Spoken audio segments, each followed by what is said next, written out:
Il existe des moments dans la vie spirituelle que l'on ne peut ni expliquer ni contrôler. Des instants où les mots deviennent inutiles, où la logique se tait, où même la foi semble silencieuse. Et pourtant, quelque chose se passe. Peut-être as-tu déjà vécu cette scène. Tu commences à prier calmement. Tu remercies Dieu. Tu demandes sa présence. Et soudain, sans avertissement, ton cœur se serre. Ta respiration change. Tes yeux se remplissent de larmes. Tu n'as pas reçu de mauvaises nouvelles. Personne ne t'a blessé à ce moment-là. Mais les larmes coulent, incontrôlables. Ce moment n'est pas une faiblesse émotionnelle. Ce moment est une visitation spirituelle. 1. Les larmes ne sont pas toujours émotionnelles, elles sont parfois spirituelles. Nous vivons dans un monde qui associe les larmes à la douleur, à la tristesse ou à la dépression. Mais dans le royaume spirituel, les larmes ont un autre langage.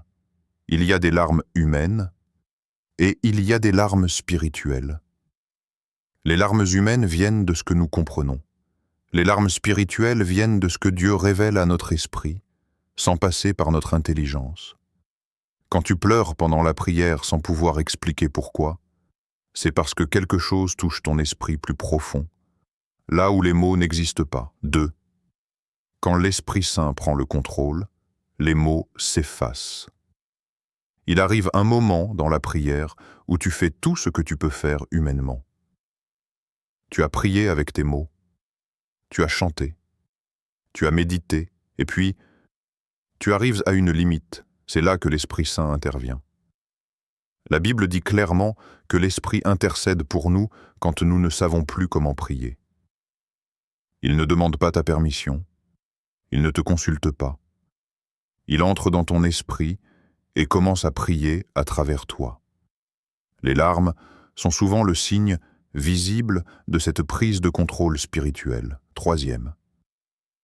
Les larmes sont un signe d'abandon total. Pleurer devant Dieu signifie que tu ne fais plus semblant. Tu n'essaies plus d'être fort. Tu n'essaies plus de bien formuler. Tu dis, sans parler, « Seigneur, je n'ai plus rien à prouver. Je n'ai plus de masque. Me voici. » Dieu ne cherche pas des prières parfaites. Il cherche des cœurs vrais.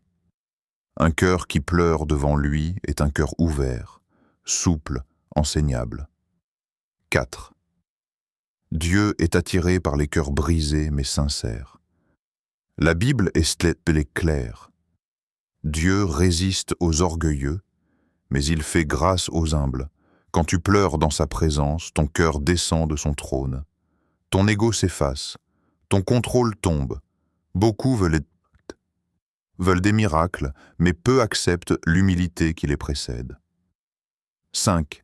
Chaque larme est vue, enregistrée et gardée. Dieu ne regarde jamais tes larmes avec indifférence. La parole nous révèle quelque chose de bouleversant.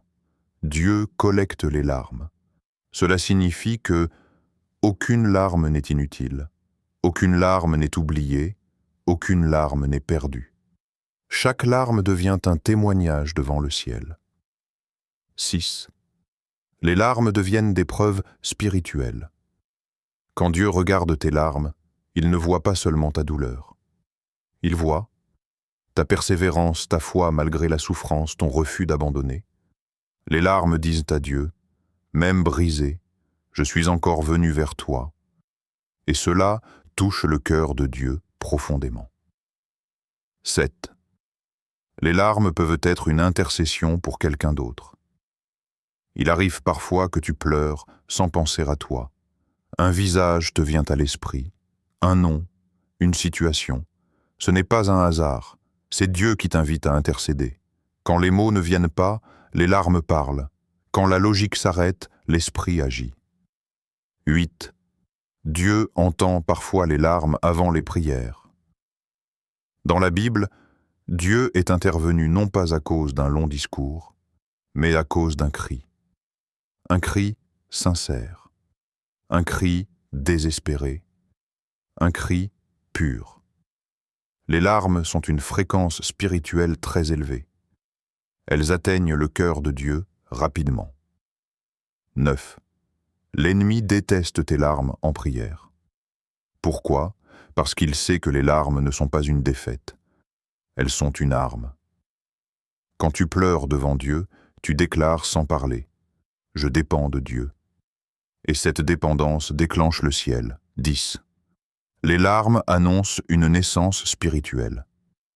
Dans la Bible, chaque grande délivrance a été précédée par des pleurs décrits une profonde détresse. Comme une femme qui enfante, la douleur annonce la vie. Si tu pleures beaucoup en prière, ce n'est pas parce que tout est fini. C'est souvent parce que quelque chose commence. 11. Ne retiens jamais ce que Dieu libère. Ne t'excuse pas. Ne te retiens pas. Ne te juge pas. Si les larmes viennent, laisse-les couler. Certaines prières sont trop profondes pour être parlées. 12. Tes larmes d'aujourd'hui deviennent ton témoignage de demain. Un jour, tu regarderas en arrière et tu comprendras pourquoi tu as tant pleuré. Tu diras: si j'ai pleuré autant, c'est parce que Dieu était en train de travailler. Père, merci pour chaque larme versée dans ta présence. Merci pour les larmes visibles et pour celles que personne n'a jamais vues. Merci pour les larmes silencieuses, celles qui ont coulé dans le secret, tard dans la nuit, quand personne ne pouvait comprendre la profondeur du combat intérieur. Merci pour les larmes que nous n'avons même pas su expliquer, celles qui sont sorties sans mots, sans logique, sans justification. Merci parce que tu es un Dieu attentif. Tu n'es pas distrait par nos pleurs. Tu ne les ignores pas. Tu ne les méprises pas. Tu ne les banalises pas. Merci parce que tu vois chaque larme, celle versée dans la douleur, celle versée dans la confusion, celle versée dans l'attente, celle versée dans l'épuisement, celle versée dans l'espérance fragile mais persistante. Père, merci parce que tu ne te contentes pas de voir nos larmes, tu les gardes. Tu les conserves comme un témoignage vivant de notre foi. Tu les enregistres comme une preuve que même brisés, nous sommes restés tournés vers toi. Tu les recueilles comme une offrande sincère montée jusqu'à ton trône. Merci parce que chaque larme raconte une histoire que le ciel comprend. Merci parce qu'aucune larme n'est tombée sans sens. Merci parce qu'aucune larme n'a été gaspillée. Merci parce que tu es fidèle à répondre, même quand nous ne savons plus quoi demander. Aujourd'hui, Père, je déclare, avec autorité spirituelle et foi vivante, que chaque larme devient une semence de victoire. Je déclare que rien de ce qui a été pleuré ne restera stérile. Je déclare que les larmes ne sont pas une fin, mais un commencement. Je déclare que ce qui a été arrosé par la douleur portera du fruit en son temps. Que chaque larme plantée dans la prière produise une récolte de paix. Que chaque larme semée dans l'obscurité fasse jaillir une lumière nouvelle. Que chaque larme versée dans l'attente donne naissance à une réponse claire. Père, transforme le sol aride de nos souffrances en un champ fertile. Que là où nous avons pleuré, nous récoltions la joie. Que là où nous avons soupiré, nous chantions des louanges. Que là où nous avons attendu longtemps, nous témoignions avec puissance. Je déclare que chaque pleur ouvre une porte spirituelle. Des portes qui étaient fermées depuis des années. Des portes que personne n'avait pu ouvrir par la force humaine. Des portes bloquées par la peur, le découragement, la honte ou la fatigue. Que les portes de la délivrance s'ouvrent, que les portes de la restauration s'ouvrent, que les portes de la guérison s'ouvrent, que les portes de la clarté spirituelle s'ouvrent, là où il y avait des murs, qu'il y ait des passages, là où il y avait des impasses, qu'il y ait des chemins nouveaux, là où tout semblait bloqué, que le ciel intervienne avec puissance. Père, je déclare que chaque intercession silencieuse déclenche une réponse céleste. Même les prières non formulées, même les soupirs inexprimables, même les cris étouffés dans le cœur. Quand les mots ont manqué, ton esprit a parlé. Quand la force a faibli, ton esprit a soutenu. Quand la foi semblait vaciller, ton esprit a intercédé. Que le ciel réponde là où la terre n'a rien compris. Que le ciel agisse là où l'homme a échoué. Que le ciel se manifeste là où tout semblait figé. Père, transforme la douleur en joie, pas une joie superficielle, pas une joie passagère, mais une joie profonde, enracinée, inébranlable. Que la joie remplace le poids, que la joie chasse la tristesse, que la joie vienne guérir les blessures intérieures, que la joie redonne la force de se lever chaque matin, transforme les nuits de pleurs en matins d'allégresse, transforme les saisons de perte en saisons de restauration. Transforme les cicatrices en témoignages vivants de ta fidélité. Père, transforme l'attente en témoignage. Que les longues périodes de silence deviennent des preuves éclatantes de ta gloire. Que les années d'incompréhension deviennent des récits de victoire. Que ce qui semblait être un retard devienne une préparation divine. Donne-nous la sagesse de comprendre que l'attente n'est jamais vide quand tu es à l'œuvre. Donne-nous la patience de croire, même quand nous ne voyons rien. Donne-nous la foi de rester fidèles, même quand la réponse tarde. Père, transforme la faiblesse en force. Que là où nous avons été épuisés, tu renouvelles nos forces. Que là où nous avons été découragés, tu rallumes l'espérance. Que là où nous avons douté, tu affermisses notre foi.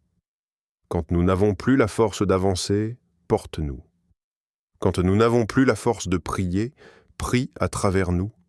Quand nous n'avons plus la force de croire, rappelle-nous tes promesses. Père, je te confie chaque personne qui prie avec ces mots, celles qui sont fatiguées, celles qui sont brisées, celles qui sont découragées, celles qui n'osent plus espérer. Viens restaurer les cœurs meurtris, viens relever les âmes abattues, viens guérir les blessures profondes. Viens redonner un sens là où tout semblait perdu. Que ta paix, celle qui dépasse toute compréhension, envahisse chaque cœur. Que ton amour chasse toute peur. Que ta lumière dissipe toute confusion. Que ta présence remplisse chaque vide intérieur. Père, nous te faisons confiance. Même quand nous ne comprenons pas, même quand nous ne voyons pas encore. Même quand la route semble longue, nous croyons que tu travailles, nous croyons que tu agis, nous croyons que tu réponds. Au nom puissant de Jésus, non au-dessus de toute douleur, non au-dessus de toute peur, non au-dessus de toute attente, nous déclarons la victoire, la restauration, la paix et la joie. Amen.